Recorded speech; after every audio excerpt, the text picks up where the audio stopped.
retrouve pour une nouvelle vidéo.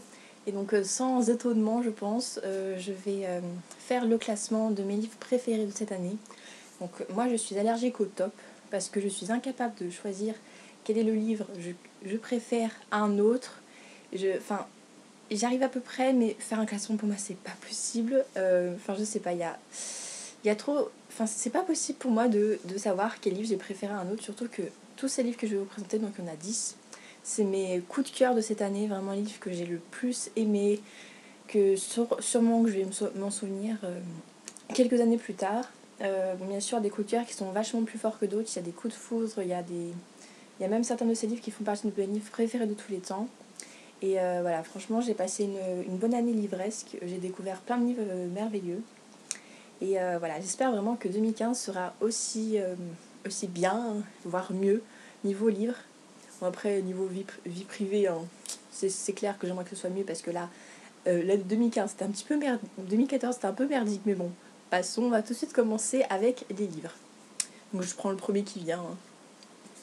Donc parmi mes livres préférés, il y a La Symphonie des Abysses, le tome 1 de Karina Rosenfeld chez la collection R. Donc, j'ai toujours pas lu ni acheté d'ailleurs, c'est déjà plus important je pense. Le tome 2 de cette duologie, parce que franchement j'ai eu un énorme coup de cœur pour ce livre, mais franchement j'ai adoré. Déjà il m'intriguait et je sentais que j'allais l'aimer avant même de l'avoir lu, parce que je sais pas, je sentais que ce livre était différent et que franchement il allait vraiment me marquer. Donc comme c'est étonnant, c'est une dystopie bien sûr, avec moi faut pas s'attendre à autre chose. Donc voilà, c'est une dystopie, mais Karina Rosenfeld a amené vraiment un vent nouveau je trouve sur les dystopies, parce que c'est très original. On suit deux personnages dans deux sociétés différentes, avec deux dystopies différentes, mais qui n'ont rien à voir à ce qu'on peut voir. Il y a une part de magie, de médecine, il y a beaucoup d'humains dans ce livre, beaucoup d'émotions, de la poésie. Voilà, la plume de Karina, mais juste magnifique. Moi, j'étais complètement submergée dans ce monde, j'étais émerveillée par tout ce qu'elle me racontait. J'ai adoré de A à Z le livre, j'ai vraiment tout aimé, il n'y a pas un truc que je n'ai pas aimé. Je me suis pas ennuyée une seule page. Enfin, j'ai trouvé ce livre mais parfait. Et franchement, j'ai trop hâte de lire la suite, mais j'ai tout simplement pas l'argent pour l'acheter. Donc on va attendre ça, et dès que j'ai l'argent, mais je saute dessus, c'est pas possible parce qu'il faut vraiment lire ce livre. Il est vraiment super, mais vraiment mais super super super. Surtout si vous aimez la dystopie, ou alors que vous êtes un peu fâché avec la dystopie et que vous trouvez que c'est super redondant et que vous voyez plusieurs choses revenir à chaque fois. Bah, ce livre est vraiment très original. Je vous le conseille fortement. Donc ensuite, ça c'est un livre que tout le monde parle en ce moment, donc c'est pas très étonnant non plus. Donc il s'agit du Passeur de Loïs Laury chez l'École des loisirs, collection Medium. Et je dois vous avouer que je pensais pas aimer. Je sais pas pourquoi, il ne m'inspirait pas ce livre. Et je me suis dit, allez, c'est la première dystopie young adulte, faut absolument que tu lises, voilà, sinon t'auras honte. Voilà, c'est pas possible, en tant que fan inconditionnel de dystopie, je me devais de lire ce livre. Et voilà, donc je l'ai lu, et franchement, je trouve que c'est une petite perle, parce que c'est la première dystopie qui va vraiment dans les profondeurs, qui développe son monde, qui crée plein de règles. C'est pas juste superficiel, il n'y a pas juste 2-3 règles comme ça et puis basta. C'est vraiment chaque vie de chaque personne, chaque seconde, chaque année de leur vie est vraiment dictée par des règles. Mais chaque détail de leur vie est dicté par des règles. Et franchement, en plus c'est très original. C'est touchant, on suit le point de vue d'un petit garçon, donc ça change. Voilà, c'est... Franchement, ce livre est très beau, il est très original, et franchement, faut le lire. Hein. La plume n'est pas exceptionnelle, mais le reste est tellement bien qu'il faut vraiment le lire. Et donc je dirais pas jusqu'à dire que c'est ma dystopie préférée. Dans son ensemble, ce n'est pas ma dystopie préférée, mais dans les règles, dans les facettes de la dystopie, enfin dans la société quoi, c'est ce que je préfère. Parce que c'est le meilleur, je trouve. C'est ce qui est le plus réfléchi, enfin franchement voilà. Il faut vraiment lire, je pense que de toute façon vous avez tous cédé à mon avis, entre tous les avis hyper positifs qu'il y a de partout, entre le film, enfin franchement, faut vraiment pas passer à côté. Ensuite, donc ça c'est un livre que j'ai lu fin 2000, dans le début 2014. Alors j'hésite, je sais pas du tout si je lis en 2014 ou en 2013, mais bon, c'est pas grave, on va chipoter pour quelques mois. Donc c'est le premier livre que j'ai lu en anglais, et pour l'instant le seul en fait. J'ai pas réussi à aller jusqu'au bout d'autres livres que j'ai commencé. Donc c'est Across the Universe de Bess Travis, chez Razorbill de Penguin. Et franchement, j'ai littéralement adoré. Ce monde, il est merveilleux, je veux vivre dedans. En fait, concrètement, c'est un voyage dans l'univers.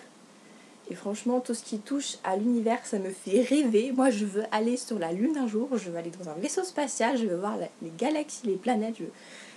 Il faut que l'évolution se débrouille pour que ce soit possible aux communs des mortels.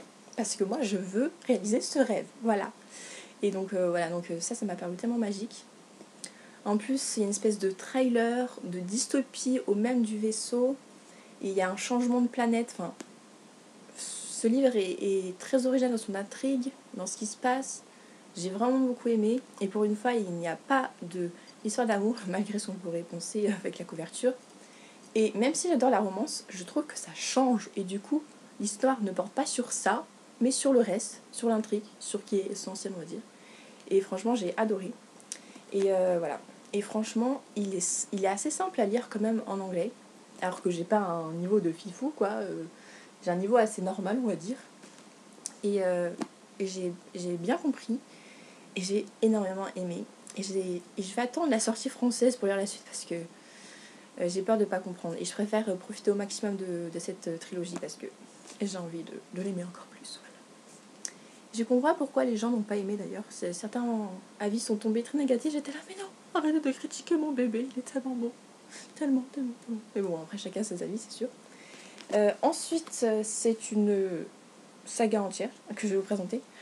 Il me semble que le premier tome, je l'ai lu en 2013, mais le reste, j'ai lu en 2014. Et donc, c'est sans conteste la trilogie de Taïri ma fille, Ne me touche pas, ou Shatter Me. Et franchement, c'est la première fois que toute la saga vraiment m'a touché en plein cœur, m'a fait vivre des émotions de ouf, m'a bousculé l'esprit, enfin vraiment toute la saga entière, alors que par exemple pour Divergente c'est que le tome 1 et le tome 3, alors que le 2 j'ai pas du tout aimé. Enfin là c'est vraiment toute la saga entière. Donc je vais montrer un peu les couvertures, donc elles sont vraiment pas mal. Voilà. Et j'ai la version anglaise ou américaine pour les nouvelles. Et franchement même les nouvelles elles m'ont brisé le cœur quoi. Mais parce que concrètement, ce qui me plaît dans cette saga, mais c'est la plume de l'auteur. J'ai jamais vu une plume aussi, mais chaque phrase est poignante, va te briser, tellement que c'est empreint d'émotions, de sentiments et de vérité. Enfin, elle a une écriture très humaine, très, très poétique, et c'est ma plume préférée de tous les temps. Franchement, j'ai trop envie qu'elle sorte d'autres romans parce que j'adore son écriture, elle me bouleverse. En plus de ça, j'adore tous les personnages de ce roman. Il y a à la fois des personnages complexes, je sais pas, tous touchants. Il y en a un qui est super drôle. Ils sont tous super attachants les uns des autres. Et j'aime beaucoup aussi l'univers. Il n'est pas super développé, mais je l'ai quand même adoré. Voilà, on s'ennuie pas une seule seconde. Le triangle amoureux, je déteste les triangles amoureux, c'est un truc qui me rebute de ouf. Mais dans cette saga, je l'adore. Allez comprendre, c'est pour dire à quel point cette saga est géniale et que cet auteur a du talent. Parce qu'elle arrive à me faire aimer des triangles amoureux. Quand même, enfin un triangle amoureux. Il faut le faire quand même parce que j'aime pas du tout ça. Et elle a réussi à me faire adorer. Et voilà, et franchement... il faut le lire, quoi, c'est pas possible, il faut lire ça. Et il me semble qu'un film est en cours d'adaptation, et j'ai trop hâte de voir ce que ça va donner, mais j'ai peur que sans la plume de l'auteur, ça sonne pas pareil. Il faudrait qu'ils arrivent à transmettre la poésie, la beauté de ce livre, sinon je sais pas si je vais aimer. Ensuite, c'est le tome final de Divergente, le tome 3 de Véronique Ross chez Nathan, qui m'a choquée, mais dans le bon sens, parce que ce livre, il est tellement plein de rebondissements, de révélations, que quand je lisais là, j'étais choquée. Je fais quoi? Non, c'est pas possible. Mais j'étais tellement à fond dedans. Je l'ai lu super vite. Et franchement, c'est un livre, mais il est tellement prenant, il est captivant, mais on apprend plein de choses sur le monde. Et ça nous le fait tellement aimer encore plus, enfin, sur ce monde-là. Et voilà, j'ai adoré les personnages. Je me suis rapprochée de Tobias, ou de Kat, enfin voilà. Alors que, contrairement aux autres, je l'aimais pas tant que ça dans les autres tomes. Je l'aimais bien, mais c'était pas un coup de cœur où je ne sais pas, ouais, ce personnage est super. Et dans ce tome-là, je me suis tellement attachée à lui, j'ai appris beaucoup de choses sur lui. Triss, je l'ai aussi bien aimée. Je l'ai trouvée très forte et très. Ouais, j'ai beaucoup aimé. J'ai adoré la fin. C'était très osé de la part de l'auteur, parce que pour une fois que l'auteur ose quelque chose comme ça, franchement, je lui dis chapeau à Véronica, parce que c'est totalement adapté à ce monde-là, quoi, à une dystopie. D'avoir une fin pareille, quoi. Les happy end, on a marre, on veut des fins malheureuses. Ça fait du bien des fois. Ça fait un peu masochiste un peu de dire ça, parce que j'aime les choses joyeuses, tout ça, mais dans un livre, je trouve ça change quand il y a des fins un peu malheureuses. C'est bien aussi. Donc franchement, j'ai adoré. Surtout que j'avais pas aimé le tome 2, donc je me suis dit, oh mon dieu, si j'aime pas le tome 3, ça va pas le faire. Parce que j'ai eu un coup de cœur pour le tome 1. Le 2, il m'a déçue. Parce que je trouvais qu'il se passait rien en fait. Et ça me décevait. Il y avait beaucoup d'éléments très bons. Mais dans l'ensemble, j'avais pas trop aimé. Et ce livre, mais mon dieu, j'ai eu un énorme coup de cœur. Je l'ai trouvé, mais c'était une vraie claque, quoi. Il n'y a pas de mots, quoi. Il était super. Super. Ensuite, c'est le tome 1 de la saga Imposteur de Suzanne Winocour chez la collection R. Je sais, le tome 2 est sorti, je ne l'ai toujours pas acheté, j'en peux plus, j'ai envie de lire la suite. Alors tout simplement parce que, pourquoi est-ce que je l'ai aimé? Non, parce que j'adore les super-héros, les pouvoirs, tout ça. Et l'héroïne, en fait, a le pouvoir de se métamorphoser. Et concrètement, moi je suis fan de X-Men et de merde, comment elle s'appelle? Le personnage qui incarne Jennifer Lawrence, je me rappelle plus comment elle s'appelle. C'est ouf parce que j'adore cette saga, comment je peux oublier ça, c'est pas grave. Et quand j'ai vu que ce personnage avait le même pouvoir, je me dis, il faut absolument que je dise ça. Et j'ai adoré de chez adoré. L'histoire d'amour était originale, je l'ai beaucoup aimée. L'intrigue était ouf, j'ai adoré la suivre. La fin était ouf aussi, on s'attend pas du tout. Enfin franchement, c'est un livre qu'il faut absolument lire. Concrètement, j'ai lu 340 pages, bon, écrit gros, certes, en un matin, tellement que j'étais pris dedans. Alors que j'aime pas du tout lire d'une traite, que je trouve que c'est gâcher la lecture en fait, parce que du coup, une fois que t'as fini, t'as fini quoi, c'est tout. Et je préfère faire durer le plaisir. Mais là, je pouvais pas tout simplement m'arrêter, j'étais tellement dedans qu'il fallait vraiment que je finisse ce livre pour savoir le fin mot de l'histoire. Et quand je l'ai su, j'étais charmée au possible parce que j'ai adoré. Franchement, c'est un livre qu'il faut vraiment lire. Et puis il change de ce qu'on peut lire en ce moment. Et voilà, franchement, c'est pas mal. Il se passe plein de choses. J'ai adoré l'héroïne. Ah oui, ça, j'ai oublié de dire. Mais l'héroïne, mais comment je me suis attachée à elle, c'est pas possible autrement. J'avais envie de lui faire des câlins toutes les 2 secondes, tellement qu'elle me touchait, tellement que j'ai l'impression que c'était mon amie. Enfin, franchement, je l'ai adorée. Elle est touchante, elle est super drôle, elle est... Je sais pas, elle me paraissait humaine. On aurait dit que c'était un vrai personnage en fait, une vraie personne dans la vraie vie. Tellement qu'elle me semblait vraie et réaliste. Et franchement, voilà. Et donc j'ai hâte de la retrouver dans le second tome, d'avoir une autre intrigue avec ses pouvoirs, avec ce côté trailer, ce côté mystère que j'adore dans cette saga. Enfin non, c'est une trilogie. Et ça va être adapté en série, il me semble, ou en film, je sais pas. Et donc j'ai trop hâte de voir ça. Et donc ensuite, ce livre, j'en ai carrément fait une vidéo entière. Parce que j'ai eu un énorme coup de cœur pour cette romance. Donc c'est plus un contemporain, je crois. Donc c'est Tes mots sur mes lèvres de Katia Milley chez Fleuve Noir, collection Territoire. Ce livre, mais il est, je sais pas comment dire. il est au même niveau que Nos étoiles contraires ou Eleanor and Park, niveau romance et émotion, on va dire. C'est un livre qui est tellement mais touchant, qui te redonne de goût à la vie, qui te donne envie d'aimer, d'être aimé, parce que c'est une ode à la vie et à l'amour. Enfin, franchement, j'ai adoré les personnages, mais ils sont tellement attachants, tellement touchants.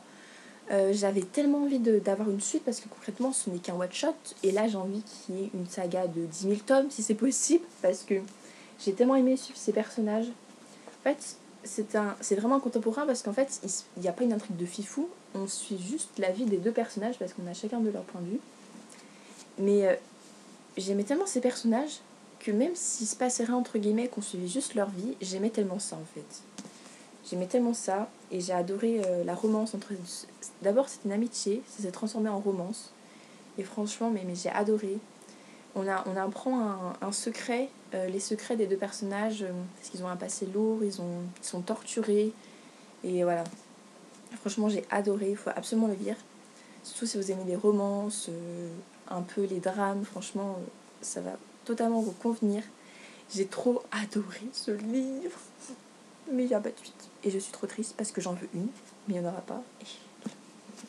franchement, j'ai adoré. Et la plume aussi de l'auteur, il me semble que je l'avais trouvée très belle. Ouais, bon, elle n'est pas exceptionnelle, mais j'avais quand même bien aimé parce qu'elle transmet bien les émotions des personnages. Voilà, elle est comme il faut en fait. Et il y a plein de passages trop mignons aussi. J'en ai marqué un là d'ailleurs. Voilà, faut absolument lire ça. Ensuite, ce livre aussi, j'ai trop adoré. Et j'ai acheté le tome 2 hier et je suis trop contente. Mais il faut d'abord que je lise un autre livre, après je pourrai le lire. Et j'ai trop hâte, voilà. Je parle de Les 100 de Cass Morgan. J'ai encore la collection R, j'ai plein de livres de la collection R. J'aime tellement cette collection en même temps. Voilà. Alors, concrètement à beaucoup de monde, donc, contrairement à beaucoup de monde, plutôt, ce serait plus français. Moi j'ai adoré, j'ai eu un coup de cœur. Quand je regarde ce livre, j'en peux plus. J'ai juste envie de replonger dans cet univers. Parce que c'est tellement original, c'est tellement waouh, c'est tellement mon Dieu, c'est tellement magnifique, c'est tellement tout ce que vous voulez. Que ça se passe dans l'espace, j'adore l'espace. C'est de la science-fiction, j'adore la science-fiction. Il y a une dystopie, j'adore la dystopie. Il y a plein d'histoires d'amour, j'adore les histoires d'amour. Il y a plein de points de vue, j'adore les points de vue. Plein, j'adore. Comment dire, il y a plein de personnages qui ont un passé, qui sont touchants, qui sont généreux, qui font tout pour leurs proches, qui sont des vrais héros. Il y en a d'autres qui sont plus anti-héros, mais on s'attache quand même à eux. Ils sont 3 histoires d'amour qui sont chacune différentes, enfin elles ont toutes leur charme. Et c'est pas du tout lourd, c'est pas du tout niais, c'est parfait pour moi. L'intrigue, elle est magnifique. De toute façon, je pense que vous connaissez l'histoire en fait. La Terre est inhabitable. Parce qu'il y a tellement de pollution que l'air il est irrespirable, voilà. Et donc le peu de survivants vivent dans un immense vaisseau spatial. Et en fait, dans ce vaisseau, ils n'ont pas le choix, ils sont obligés d'intégrer une espèce de dictature en fait. Pour un oui, pour un non, on vous met en prison et à 18 ans, si vous êtes pas majeur, vous restez en prison et si vous êtes majeur, vous êtes tué direct. Parce que concrètement, il y a un problème d'oxygène et tout le monde ne peut pas survivre parce qu'il y a trop de monde en fait. Dans ce vaisseau, il y a un manque d'oxygène, il y a d'autres secrets qu'on apprend sur ce vaisseau qui est waouh, on ne s'attend tellement pas. C'est tellement magique. Voilà, et du coup, ils envoient 100 non-majeurs sur la Terre parce que de toute façon, ils vont crever alors autant qu'ils servent à quelque chose. Qui sont emprisonnés, bien sûr, par des... En fait, ce sont des menteurs, voleurs, rebelles ou héros. Ils sont envoyés sur la Terre pour voir si elle est habitable. Et en gros, on va suivre leur survie sur la Terre. Et puis aussi, on a aussi des points de vue de personnages qui sont sur le vaisseau. Et on voit un peu comment ça se passe sur le vaisseau, sur la Terre. Et moi, j'ai adoré, franchement. Et il y a une série dessus. Elle est trop bien. Parce qu'en fait, ils ont pris le meilleur du livre. Et ils l'ont mis en valeur. Ils ont rajouté d'autres trucs. Ce qui fait que à la fois les livres et à la fois la série sont parfaites. Elles ont beau être différentes, elles sont géniales. Et ça, c'est un point super positif parce que généralement, soit le livre est génial, soit le livre est génial, soit la série est géniale, mais c'est pas possible que ce soit les deux généralement. Et là, c'est le cas. Et franchement, la série The 100, c'est une de mes séries préférées. Et voilà, et le livre, j'adore. Et franchement, j'ai acheté le tome 2, qui est là. Et j'ai trop hâte de lire parce que voilà, j'ai trop adoré. Et je veux trop lire la suite, c'est pas possible. Surtout que j'ai regardé la saison 2 il y a pas longtemps, donc ça me donne encore plus envie de lire la suite. Parce que voilà, j'ai tous les personnages en tête, ce qui se passe, même si c'est vachement différent. Et il y a un truc qu'ils ont fait dans la saison 1, je suis pas d'accord. À propos du personnage Glass, il me semble, hein, je suis pas d'accord du tout. Non, Glass, non, Wells, voilà, Wells. Je suis pas d'accord du tout, je proteste, mais bon, c'est trop tard. Ensuite, mais je sais pas si je pourrais dire ce sont mes préférés, mais on va dire c'est ceux qui sont le plus dans mon cœur parce que ils ont vraiment touché mon cœur. Ils m'ont touché mais de ouf. Donc, premièrement, il y a Eleanor and Park de Rainbow Rowell chez Pocket Jeunesse. Alors ce livre, je sais pas comment dire. Comment lui rendre honneur avec des mots. C'est assez dur. Hein.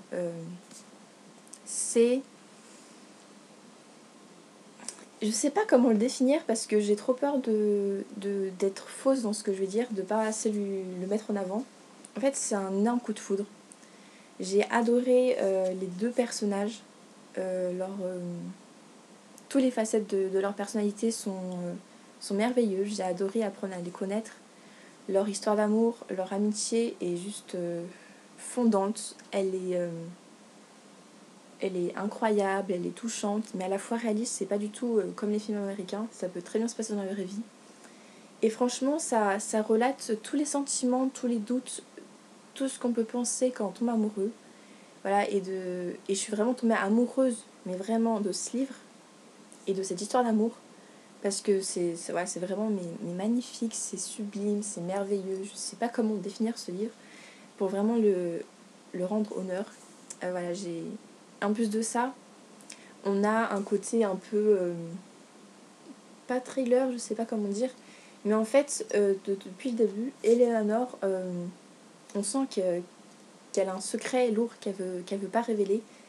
Et franchement, moi personnellement, je ne l'ai pas du tout vu venir. Et quand on apprend ça, mais on a juste envie de rentrer dans le livre, de la consoler et de la venger, vraiment de faire quelque chose. Parce que voilà, cette fille, elle est tellement merveilleuse. Elle a une personnalité de ouf. Elle s'en fout du regard des autres. Voilà, elle impose sa personnalité, son style, son humour. Si personne l'aime, elle s'en fout. Du moment qu'elle est elle-même, c'est le principal. Et franchement, cette fille, c'est une personne en or. J'ai adoré Park parce qu'il fait tout, mais tout pour la rendre heureuse, pour qu'elle se sente mieux dans sa peau, pour que les gens l'acceptent et arrêtent de l'insulter, de la critiquer. Qui concrètement, c'est un peu une paria parce qu'elle est un peu ronde, elle est rousse, elle s'habille un peu comme un homme, comme un clown. Enfin, elle a un style bien particulier et elle est super drôle. Moi, elle m'a fait bien rire. Franchement, j'ai adoré ce livre. C'est un énorme coup de foudre. Et voilà, je conseille fortement à absolument tout le monde. Voilà, c'est obligé, vous êtes obligé de le lire. Sinon, moi, je viens chez vous, je casse la gueule. Ok, vous avez compris. Et ensuite, bon, c'est un peu le meilleur pour la fin. Hein.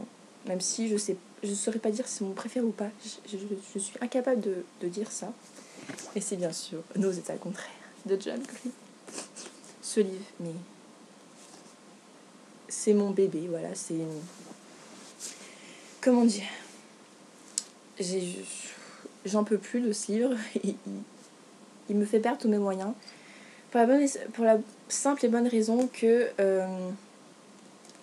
l'écriture de l'auteur est parfaite. Les personnages sont réalistes, touchants, drôles. Ils ont chacun leur personnalité. Enfin, ils sont juste parfaits, ces personnages. L'histoire d'amour est aussi sublime parce qu'elle est très réaliste. Elle fait juste rêver, en fait, concrètement. Elle fait juste rêver cette histoire d'amour. Ça donne encore plus envie de vivre, de profiter de la vie, voilà. C'est également très touchant, en même temps, c'est un drame, mais c'est pas ce qu'il faut retenir du livre. Faut pas dire « Ah, c'est trop triste ». Non, c'est pas du tout ce qu'il faut retenir du livre, sinon vous avez rien compris. C'est triste, mais c'est pas ce qu'il faut retenir. Ok. Donc oui, c'est triste, c'est clair. C'est même très touchant, ça m'a brisé le cœur, ça m'a même piétiné le cœur.